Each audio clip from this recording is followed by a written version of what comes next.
The electric state is a beautiful nightmare. I don't know how else to describe it. I could say it's an art book by the brilliant artist Simon Stålenhag that explores an alternate version of the United States in the late 90s. This is true.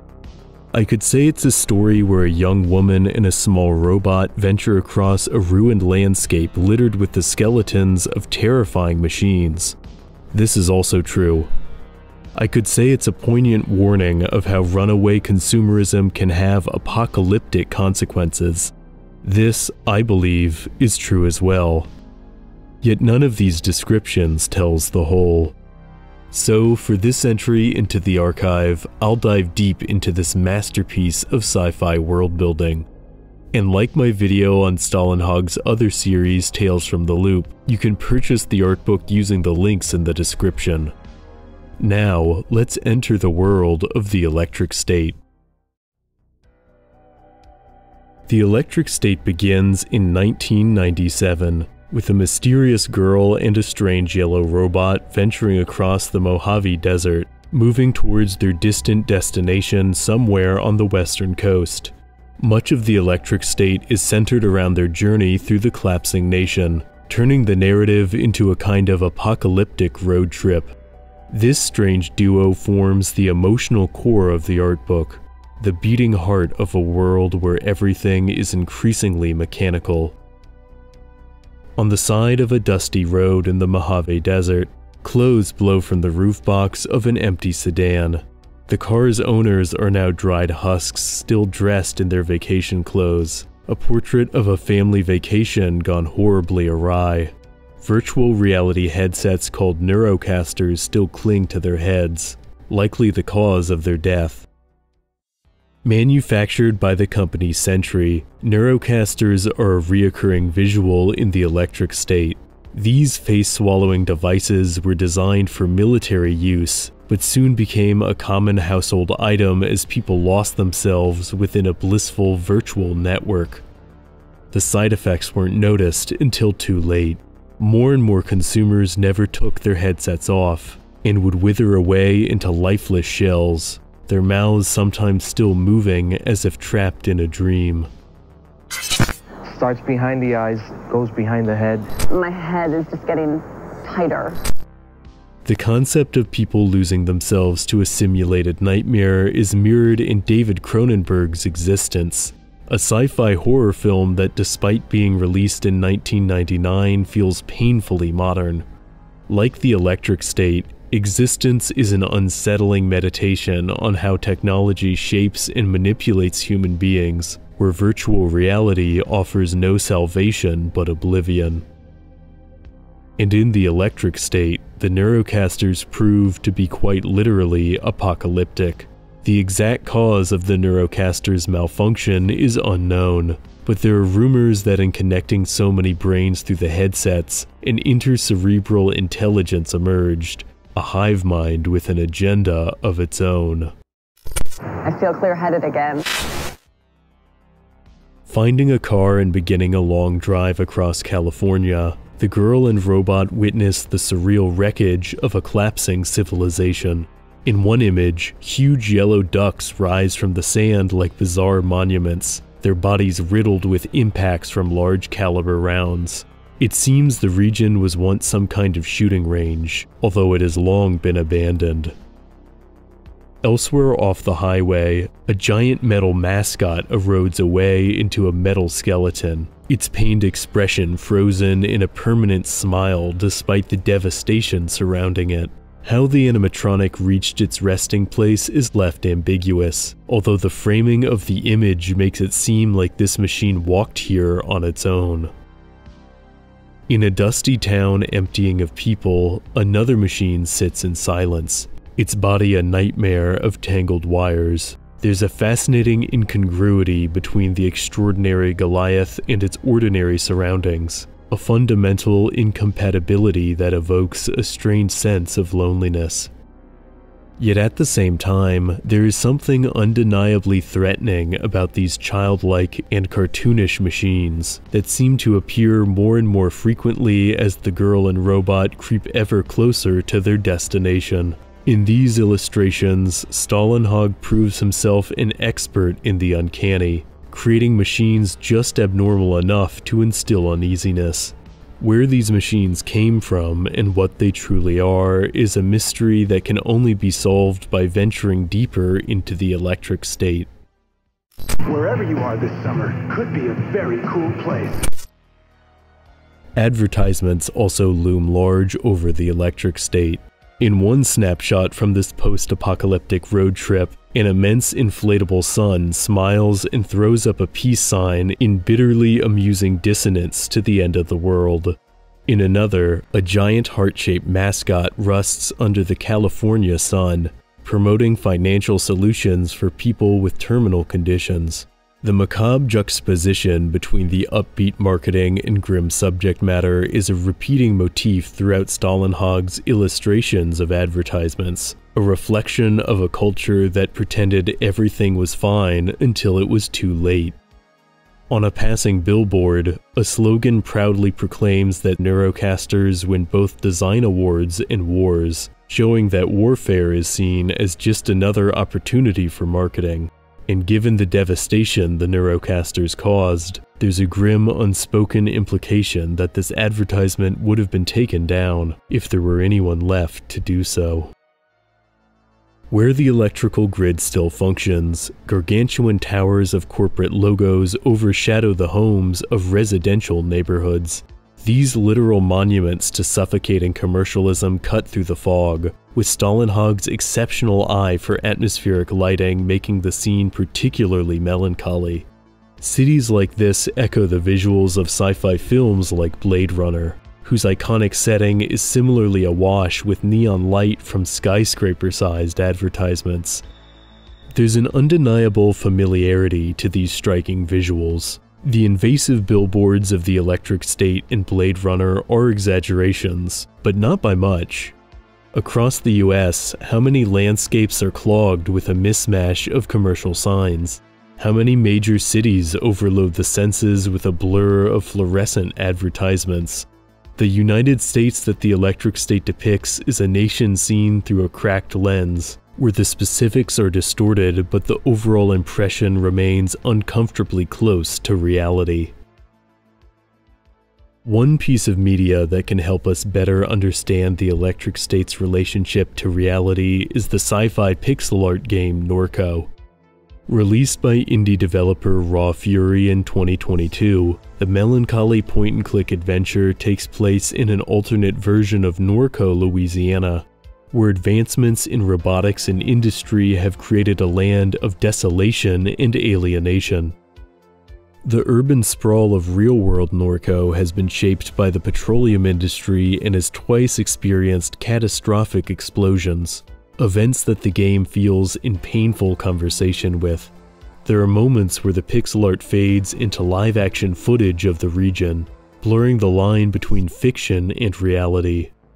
Like the electric state, Norco's vision is both unfamiliar and recognizable, a long-lost acquaintance you come to recognize the more you speak with them. This advanced technology helps to diagnose arthritis. But to effectively relieve the minor pain of arthritis, use this. As the girl and robot continue their journey, they spot crowds of people wandering through fields, the red glow of their Neurocasters like giant, unblinking eyes. These silent masses seem to no longer have a will of their own, having themselves become drones piloted by a mysterious intelligence. In the mists of the western coast, they work to assemble a disturbing new class of machines. Glimpses of these monstrous mechanical beings appear throughout the electric state. In one piece, a smiling face peers out from the darkness of an abandoned barn. Something about the image pulls you in, making you curious about what the rest of the creature looks like. Later in the electric state, we get a better look at these incomprehensible beings. A titanic drone looms over a parking lot, its face and raised arms scavenged from an old advertisement animatronic. Bundles of cables pour from its head like the tentacles of an octopus, spilling down to the ground. A crowd of Neurocaster-controlled onlookers watch the tentacles slither across the asphalt and into a parked minivan, witnesses to some dark ritual. While these monsters of wire and steel are nightmarish, there is a quiet awe that some of these pieces evoke, like wandering into the forest and coming face to face with a gigantic animal. Witnessing these beings can instill a kind of dark wonder in the viewer. The term eldritch comes to mind, a word used to describe something otherworldly or incomprehensible. In this regard, these beings are reminiscent of the unfathomably vast, shambling terrors glimpsed in films like The Mist, which instill a similar mix of dread and wonder. Stålenhag also experiments with light and condensation in many of these scenes, creating portraits that feel like you're looking through the rain-soaked window of a car. The blurred light imbues these otherwise unsettling scenes with a kind of nostalgia, bringing you back to a time spent looking out the car window as a child, watching the world distort through droplets of rain. In scenes like these, it almost seems like if you shut your eyes, the apocalyptic devastation will fade away. A massive Neurocaster network tower casts red light into the fog like a grim lighthouse, making this region feel all the more like a gothic nightmare. Yet perhaps even more notably, this section of the Electric State is set within Marin County, California, the same region as the 1995 sci-fi horror film Village of the Damned. Directed by John Carpenter, the film tells the story of a group of creepy children with creepier haircuts, who are connected to each other via a hive mind. A remake of a 1960 movie of the same name, both stories explore the loss of humanity to a collective intelligence, a concept that is similarly central to the Electric State. Your family could take advantage of this exciting new world, like ours has. The mechanical infection in the Electric State takes another, less perceptible form. Yellow service robots waddle across the roads as the girl and robot drive onwards, hauling massive cable rollers. These machines spread a dark network of signal wires across the United States, connecting more and more regions to the Neurocaster hive mind. In the snowy mountains, massive spherical buildings serve as local hubs for the Neurocaster network, their sides still plastered with advertisements. Millions of interconnected minds bounce around inside each hub, the power required to keep them trapped in a digital fantasy melting the snow. While Neurocasters never flooded the consumer market in our timeline, there was another network of interconnectivity that became massively widespread in the mid-90s. The net can entertain you, transport you to far-off locations, help your children with their schoolwork, and make working at home easier. The internet and the Neurocaster network reflect each other, with both connecting people in incredible ways and leading to serious, unforeseen consequences. When viewed through the lens of the internet, the dark network of the Electric State feels uncomfortably familiar, with stories of people losing themselves to a blissful oblivion and becoming dependent on a digital net taking on new meaning. Why, you can even plan a family adventure on the net. Hey! At various points in the Electric State, the girl and the robot make rest stops much like one would on any normal road trip. Like real-world liminal spaces, these near-empty parking lots and motels have an unsettling quality that is hard to place. There's a sense of time crawling to a stop in these illustrations, which don't require mechanical monsters to be unnerving. Yet these narrative breaks also give the storyline a chance to breathe and deepen the viewer's understanding of the protagonists. The more you follow the girl and the robot on their journey, the more you empathize with their characters.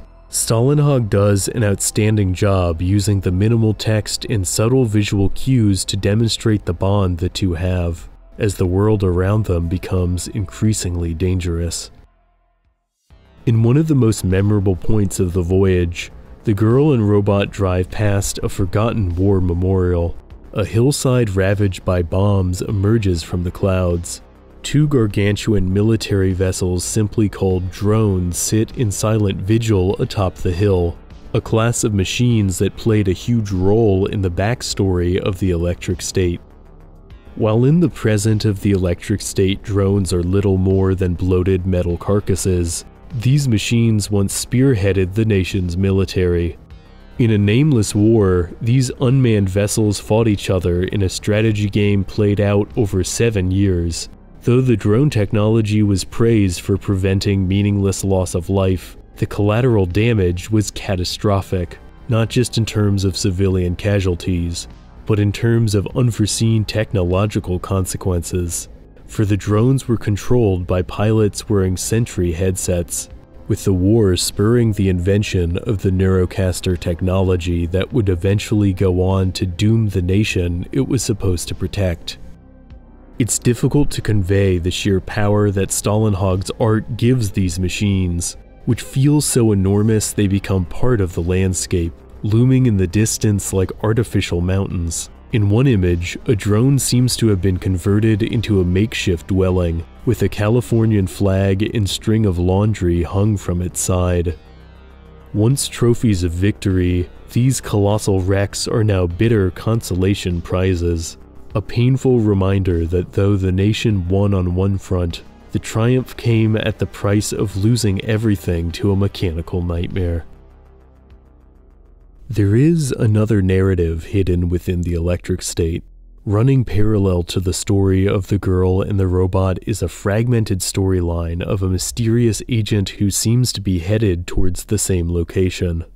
While their true mission doesn't come to light until the final pages of the Electric State, the agent is a source of constant tension, as they seem to be on a collision course with our protagonists.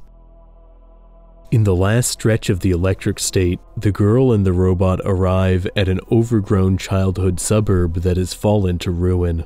In this final section, less and less text accompanies the images, with the breathtaking scenes speaking for themselves. On the side of the road, two figures shamble through the night like nocturnal animals towards the warm light of a distant window. At this point of the Electric State, it's difficult to tell if they're people wearing Neurocasters or entirely mechanical beings. Bird-like drones called scrappers pick through the remains of this coastal wasteland, laden with bags and bundles of cables. These artificial vultures work tirelessly to collect mechanical parts, perhaps for themselves, or perhaps for something else. Above the overgrown lawns of decaying houses, more colossal beings stand in silence, their dominion over this region absolute. In these suburbs where families once lived, machines are now born from twisted, giant fetuses. There's a sense in these images that the plague of machines has become a critical infection, and nothing will ever be the same. Yet the Electric State is more than just a story about hopelessness. Even at its darkest moments, there is always a faint glimmer of humanity, a spark of compassion kept alive by its two lead characters. And everything builds to a resolution that I found at once both unexpected and perfectly in tune with the theme Stålenhag had established throughout the rest of the volume. While I don't think I should give away all the specifics of the Electric State's final pages, if you'd like to know more, you can check out the book for yourself. In the end, the Electric State is quite literally a story that's as much about the journey as it is the destination. What at first seems like an almost alien world over time develops into something uncomfortably familiar, as the parallels between the Electric State's timeline and our own become more and more apparent.